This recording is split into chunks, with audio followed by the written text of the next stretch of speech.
That's where I played basketball, and it was this beautiful place, this amazing oasis where, like, not only you getting to play friends, meet friends and stuff like that, but I'm getting to compete. I'm getting to play against guys way better than me. Yeah. And there are these, I mean, even as I say this right now, I'm like, I gotta like donate money to like, they created this place where there was a lot of kids in those programs that they might have ended up doing some fucked up shit, man. And they had a place where they could go. There was like a safe haven. Yeah. And look at us talking like some libs on this pod, man. Well, I think we are liberal. Of course we are. That's the biggest problem. misconception of all of this is that we don't want this place to be better, but there have to be certain changes that we make. I'm socially about as liberal as it gets. Yeah. And I'm a firm believer in a social safety net, too. I'm a firm believer in welfare and food stamps.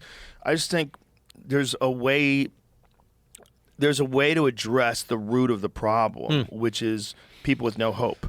And the way to do that is you got to give them hope. You have to make it safer for them to live where they live. You have to make it healthier for them to live where they live. And then I don't think it would cost that much to provide guidance for a bunch of kids that want guidance. And if you have good, solid role models that know how to do that kind of stuff, and they can all work together and build a program, and then what if those kids wind up being like really talented musicians or really talented athletes or whatever the fuck it is? What's happening at the mothership classes?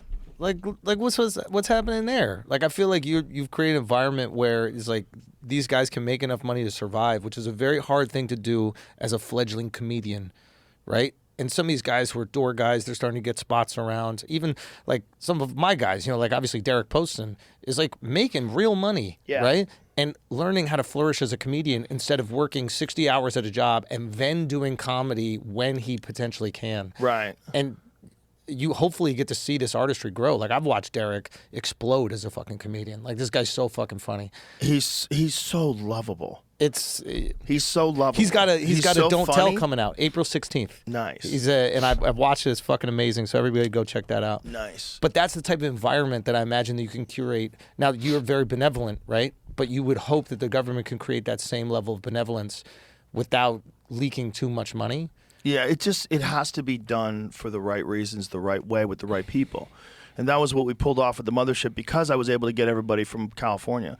But also I knew that was the formula because it was kind of like the heart and soul of the store. It was like the people that were the coolest people that were running things over there, bring them over here. Yeah. And it was just, the whole thing was so nuts, dude. It was like the universe wanted it to happen. Every light turned green right when we got to it. Yeah.